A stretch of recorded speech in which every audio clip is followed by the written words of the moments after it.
Chapter 1. The Arrival. The colony on Theta 7 was far from the bustling, vibrant cities that people often dreamed about when they thought of life among the stars. Instead, it was a quiet, isolated outpost on the fringe of a forgotten solar system, a place where life was simple and survival was the primary goal.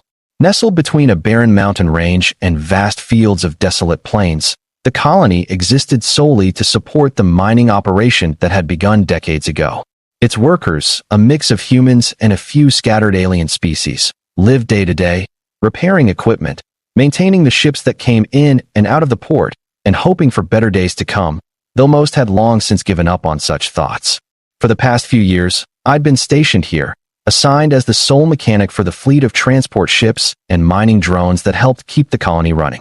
My life was a predictable routine: wake up early, spend the day fixing broken-down ships or machines, and end the evening in the dimly lit bar at the corner of the colony's main building, nursing a drink before heading back to my tiny quarters to sleep.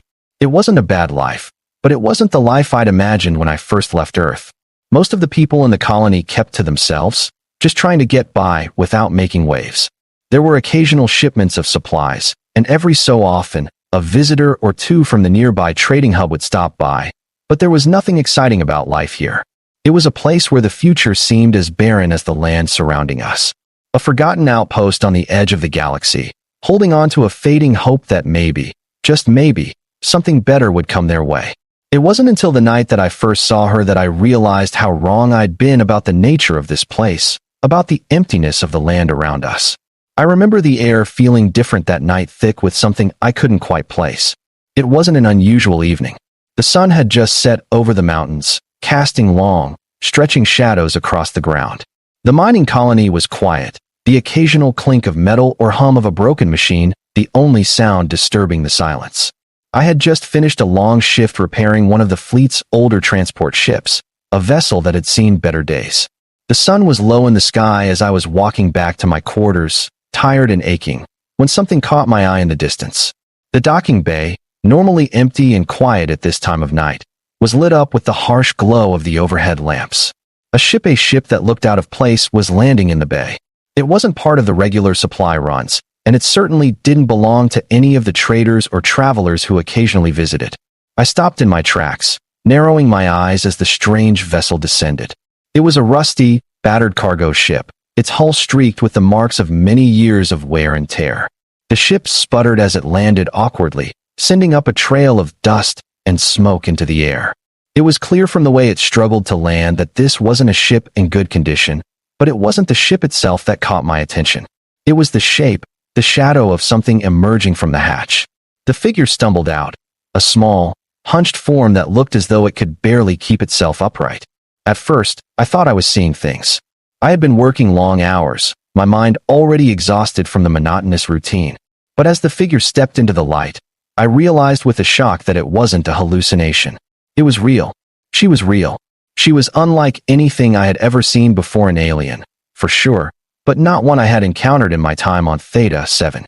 Her skin was a strange, mottled gray, patched with swirls of deep purple, and her body was thin and unnaturally gangly, with too many limbs that moved in erratic, jerky motions.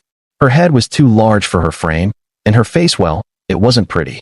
In fact, it was almost grotesque. Her eyes were huge, bulging from the sides of her face, and her features were all wrong, flat, misshapen, and uneven. There were no sharp lines or graceful curves, just a hodgepodge of angles and protrusions that made it difficult to decide where one feature ended and another began. And yet, despite her bizarre appearance, something in the way she moved caught my attention. It wasn't her beauty or her grace, far from it. It was something deeper, something that seemed to emanate from her as she stumbled forward, disoriented and clearly exhausted. It was the way she carried herself, with a silent resilience, as if she had been through more than any living being should have to endure. I froze in place, unsure of what to do. My hand instinctively went to the small blaster at my side, an old habit from years spent on the edge of human space, but I quickly realized that there was no need for it. This creature, though strange and unsettling, wasn't hostile.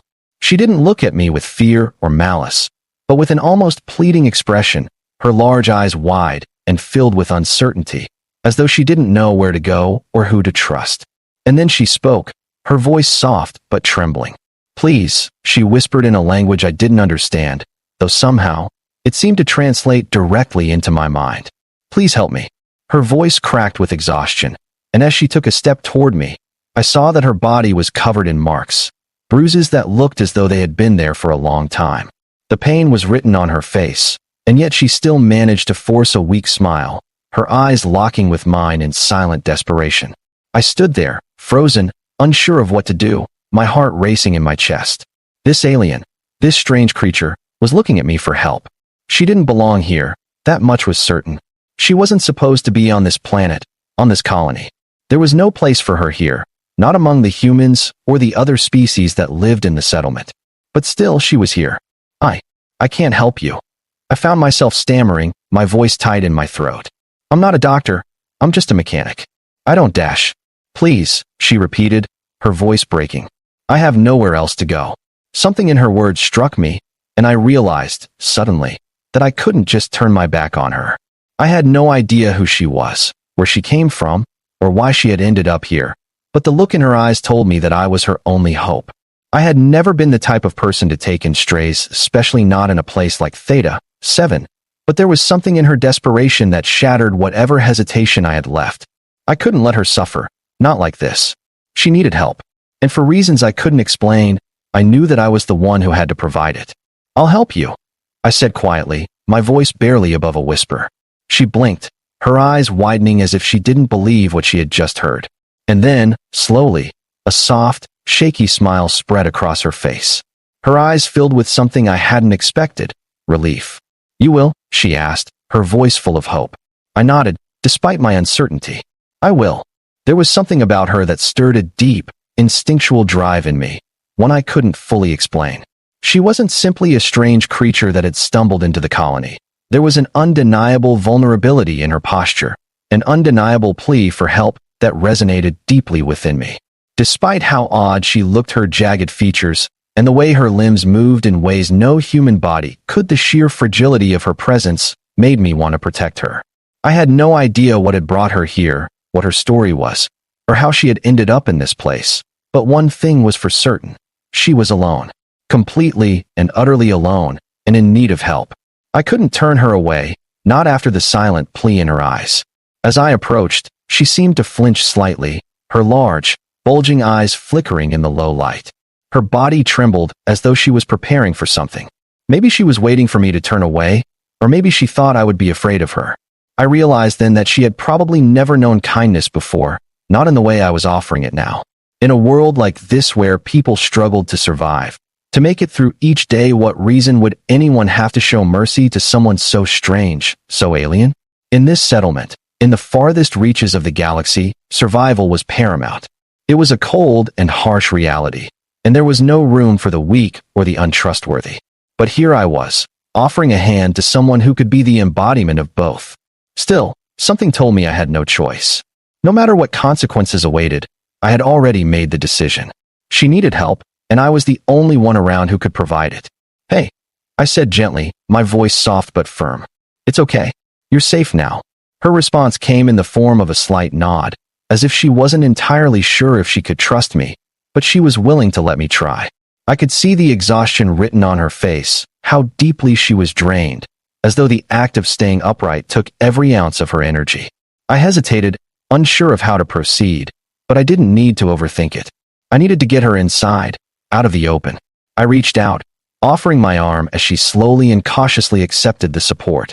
Her hand, though alien, felt surprisingly warm, her fingers trembling as they clutched at me for balance. I led her toward my quarters, her footsteps uneven, each one a struggle, but her determination to keep moving forward was clear.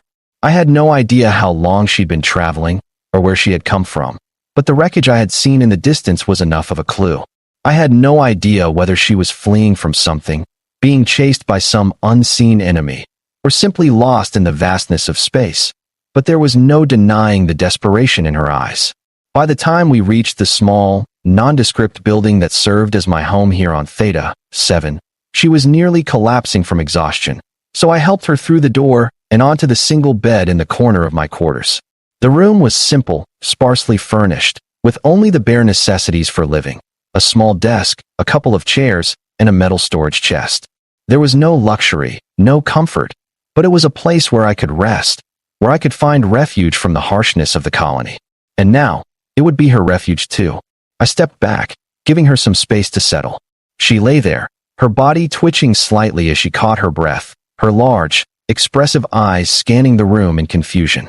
She was beautiful in a way that defied conventional understanding. There was an elegance to her, a strength that shone through her fragile, disjointed form.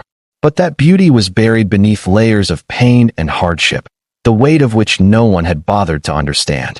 I moved to my small workbench, grabbing what supplies I could find: a basic first aid kit, some leftover food from a past meal. There was nothing here that could properly treat her injuries, but it was all I had. As I returned to her side, I found myself silently wondering who she was, where she had come from, and why she had ended up here, alone, in a world where no one seemed to care about anything but their own survival. But there was no time for questions, not yet. "Let me see your wounds," I said gently, not wanting to startle her. "I'll clean you up, okay?" She glanced up at me, her alien eyes locking onto mine, and for a moment, I saw the fear in them again. She flinched, but I could see her slowly relaxing as I continued speaking softly to her, reassuring her that I meant no harm. She cautiously lowered what appeared to be a protective arm, exposing dark bruises and jagged cuts along her exposed skin. The wounds were raw, and in some places, they looked infected. Whoever or whatever had done this to her hadn't shown her mercy. They had torn at her, used her, and tossed her aside like a broken piece of machinery. The thought made my stomach turn. I set the supplies down beside her and began cleaning the wounds with as much care as I could muster. It wasn't much, but it was something, and that small act of kindness seemed to settle her. She allowed me to tend to her in silence, her gaze moving from me to the sterile walls of my quarters, as though trying to process the sudden shift in her fate.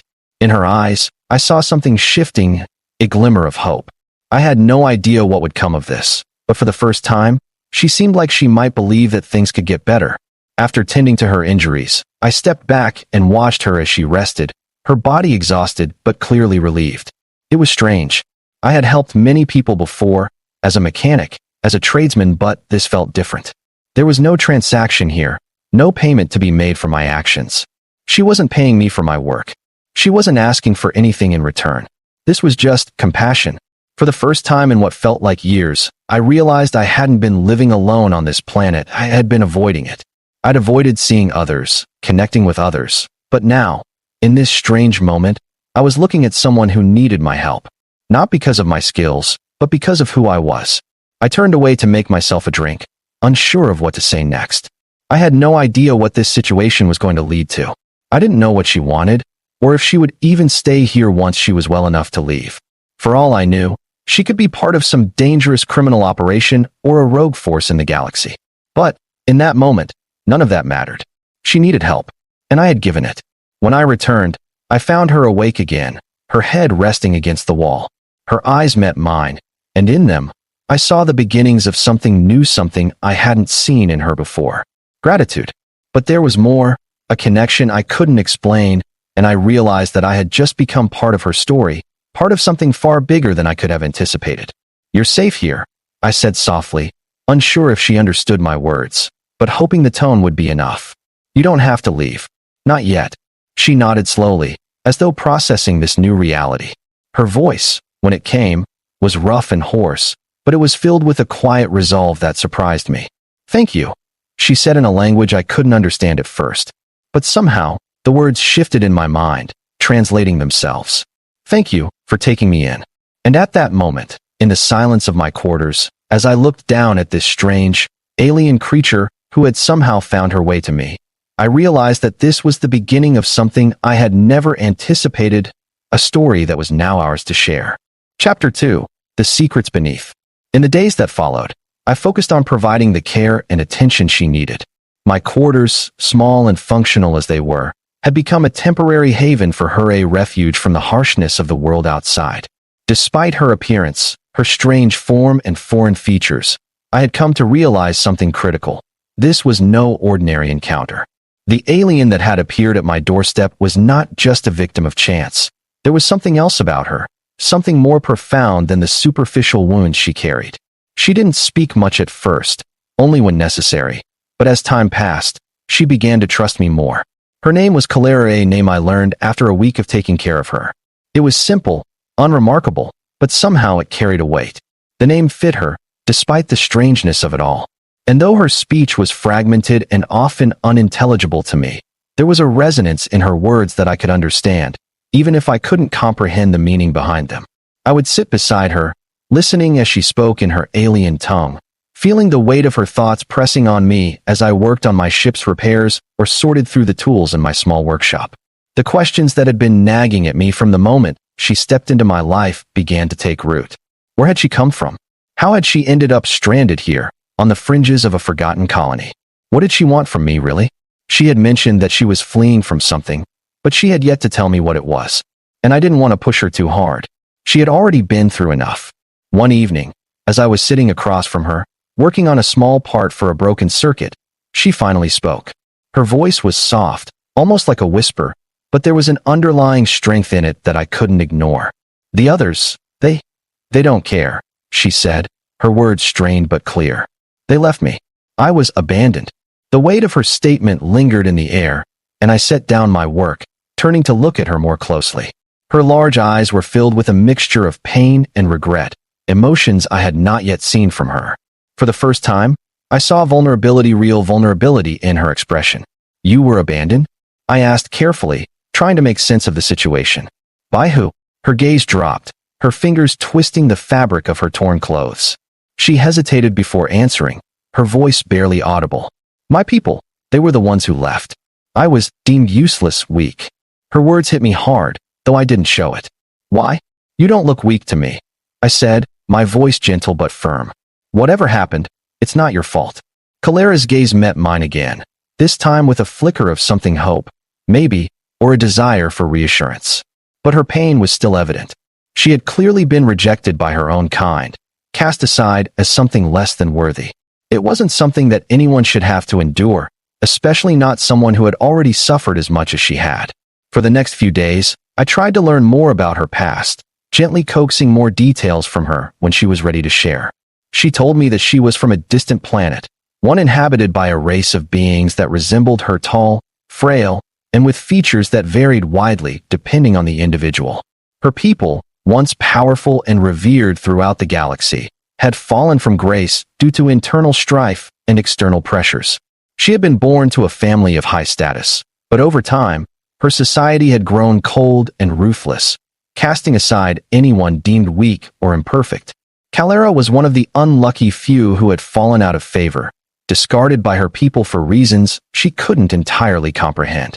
As the months went by, she had been left to wander from one forgotten colony to the next, trying to survive on her own, always out of place, always rejected. And then, she had arrived here. Her journey had brought her to Theta, 7, a desolate place she never expected to end up, but now she had nowhere else to turn. She had no choice but to seek refuge, even if it meant putting her trust in someone she didn't know. As I listened to her, I began to feel a deeper connection to her. She wasn't just some stray alien. She was someone who had been cast aside by her own kind, someone who had faced hardships I couldn't even begin to fathom. She was a living being, with hopes, dreams, and fears, just like me. She didn't belong here, none of this had been her choice. And yet, she had been forced into this situation, and now I was part of her story. But as the days turned into weeks, I began to realize that my growing connection to her was not without complications. I was becoming invested in her well-being, in her safety, and in her future. But the more I learned about her, the more I understood that my help wasn't enough. I couldn't fix what had happened to her. I couldn't change her past. I couldn't undo the mistakes of her people. All I could do was provide her with a temporary haven, a place of refuge. But the galaxy was vast, and if she had been abandoned by her own kind, what would keep her safe in a place like this? The colony was small, its resources stretched thin, and I had already seen how other races reacted to those who were different. It wouldn't be long before someone noticed her, and when they did, it would become clear that I had taken her in. I wasn't just helping her survive anymore. I was keeping her hidden, and that would only lead to more problems. Chapter 3. The conflict unfolds. The days after Calera opened up to me were filled with a mix of emotions, concern, uncertainty, and a growing sense of attachment. I knew she was vulnerable, but I also knew that I couldn't keep her hidden forever. Something was bound to give. The colony wasn't large enough to keep secrets for long, and as much as I wanted to pretend that everything was fine, I knew that the reality of our situation was far from ideal. It started with the rumors. They were subtle at first, quiet whispers in the corner of the colony bar, passing comments made behind closed doors. Someone had seen a strange alien around the docking bay. Someone had noticed unusual activity near the edges of the settlement. People didn't like things they couldn't explain, and the moment anyone started noticing Calera, the whispers began to grow louder. I tried to ignore it. I continued with my work at the repair shop, keeping my head down and hoping that whatever was happening would blow over. But I couldn't shake the feeling that something was about to erupt, that the peaceful existence I had come to rely on was slipping through my fingers. One evening, as I was walking back to my quarters, I saw a group of men standing near the entrance to the settlement. They were talking in hushed tones, glancing around nervously. I didn't need to hear their words to understand what they were discussing. I could see it in their faces. They were suspicious, afraid, and looking for someone to blame. As I passed by them, I overheard one of them say, "Did you see her? The alien in the mechanic's place. What's he hiding?" The words hit me like a slap to the face. My stomach churned as I realized that the secret I had been trying to protect was no longer something I could keep hidden. The moment I had taken her in, I had sealed my fate. And now, my connection to her was no longer a private matter. It was out in the open. I didn't wait around to hear the rest of their conversation. I walked quickly back to my quarters, my mind racing. What would I do? How could I keep Calera safe if people were already looking for her? By the time I reached my room, I knew that my life had changed irrevocably. The decision to help her wasn't something I could undo. I had made my choice, and now it was time to face the consequences. The tension in the colony continued to build. Over the course of the next few days, whispers turned into open discussions. The men I had overheard were not the only ones who had started taking notice of Calera. Others had begun to question her presence, and a few of the more suspicious minds were already making inquiries. I could see the looks, the sideways glances, the barely concealed suspicion as I passed through the common areas. It wasn't subtle anymore. The town was beginning to close in on me, and there was nowhere to hide. I had to make a choice. I could either give Calera up, turning my back on her and throwing her back into the world that had cast her aside, or I could stand my ground and risk everything. It was a brutal decision, but it was clear that I couldn't keep her safe in this environment for long.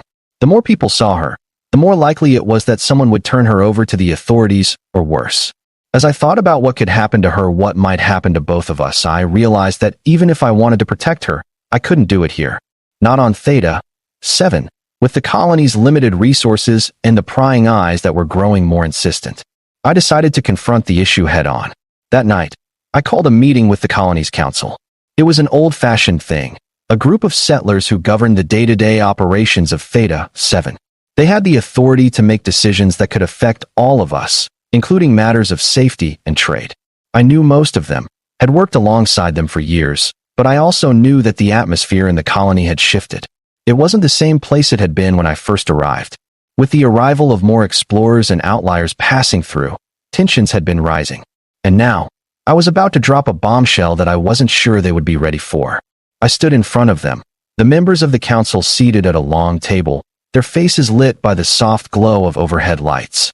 Most of them looked tired, but there was an underlying edge of curiosity, of anticipation. They knew something was happening. The questions had been mounting. I could feel it in the air, thick with unease. "I need to speak with you about something important," I began, my voice steadier than I felt. "Something that concerns not only me, but the future of this colony." I paused for effect, letting the words sink in. Several of the council members exchanged glances, clearly intrigued but unsure where this was going. "I've taken in an alien," I continued, a chill running down my spine as the words left my mouth. "A woman. She's been abandoned, cast aside by her people. She's not a threat to us, but she's in need of protection. I'm asking for your help to keep her safe." The silence in the room was immediate and deafening. I could feel the weight of their gazes on me, each council member sizing me up, trying to figure out if I was lying or if I was truly committed to what I was saying. I didn't blame them for being suspicious. The idea of an alien living among us, especially one who had been rejected by her own people, was a difficult thing to accept. "I know this is a lot to ask," I said, but I couldn't turn her away. She needs help. She's injured, and she's alone. If we don't help her, I don't know what will happen. She could be hurt worse, taken by the Azari or other hostile factions that might want to exploit her. The tension in the room thickened. One of the council members, a grizzled old man with a scar across his cheek, stood up. "You've taken in an alien," he muttered, shaking his head. "You think we're just supposed to let this slide? You think we can allow some outsider to just walk into this colony and live among us?" "I don't know what you want me to say," I said, trying to keep my calm. "I'm not asking you to let her roam freely or to break any laws. I'm asking you to show her the same decency you'd show any being who needed help." The room erupted with voices, some members shouting in disagreement, others arguing that it was too risky. It was clear they were divided, and I was caught in the middle. Some didn't want to have anything to do with her, while others seemed more sympathetic to her plight. As the voices clashed, I realized that the debate wasn't just about Calera anymore. It was about what kind of place we wanted Theta 7 to be. Were we going to be a community that helped those in need, or were we going to be a place that turned its back on the very thing that made us human? The thought made my stomach churn. Finally, a younger woman on the council stood. She had been quiet up until that point, but her calm presence commanded attention. "We've been living on the edge of the galaxy for years," she said, "and we've never had to face a situation like this before. But we are still people. We're still humans, and we can't let fear dictate our actions. If we reject her, we're no better than the very people who abandoned her." Her words resonated with the room, and for a moment, the tension seemed to ease. The old man with the scar shook his head, still unconvinced, but there was a shift in the air. The others were considering it. "She's right," I said, my voice quiet but firm. "I'm not asking for anything extraordinary. Just a chance for her to heal, for her to have a safe place while we figure out what's next. She's not a threat. She's just a woman who needs help, and I'm the only one who's offered it." There was a long silence, the council members exchanging looks. Finally, the older man nodded reluctantly. "We'll give her the benefit of the doubt for now, but we'll need to keep an eye on her. We're not just going to let an alien wander freely in our colony." "I understand," I said, "but I'm asking for your support. We all have to come together on this." The council voted that evening, and by the end of the night, the majority had agreed. They would give Calera a chance, a temporary stay while they continued to monitor her presence. It wasn't a perfect solution, but it was something.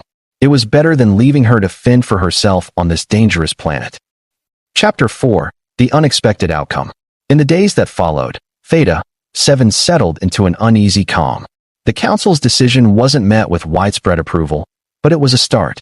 People kept their distance, some staring at Calera with suspicion and others with outright disdain, but I could tell there was a shift in the air. Some of the colony's inhabitants were starting to accept her, little by little, as a part of their new, uncomfortable reality. Most were still wary, of course, but there was no longer a prevailing sense of fear. The colony was not united by any means, but it was at least willing to coexist with the stranger among them. As for Calera, she slowly began to heal, both physically and emotionally. She started talking more, telling me about her home planet, her people, and the life she had left behind. I learned more about her past, about the advanced civilization she had come from, a race that had once been considered among the most powerful in the galaxy, only to fall into ruin due to internal strife and betrayal. She had been caught in the middle of a conflict, discarded by her people when they deemed her weak and unworthy of their protection. It was a sobering reality, one that made me realize how little I truly knew about the alien world she had come from. But it was more than just the story of her past that affected me. Over time, I began to realize something about myself, something I hadn't expected. I wasn't just providing a home for her. I was starting to care for her. There was something about Calera that drew me in, something I couldn't ignore. Her quiet strength, her resilience in the face of everything she had endured, it was humbling. It made me question the nature of survival, of belonging, and what it really meant to offer someone a home. It wasn't long before I realized that Calera's fate and mine were bound together in ways I had never anticipated.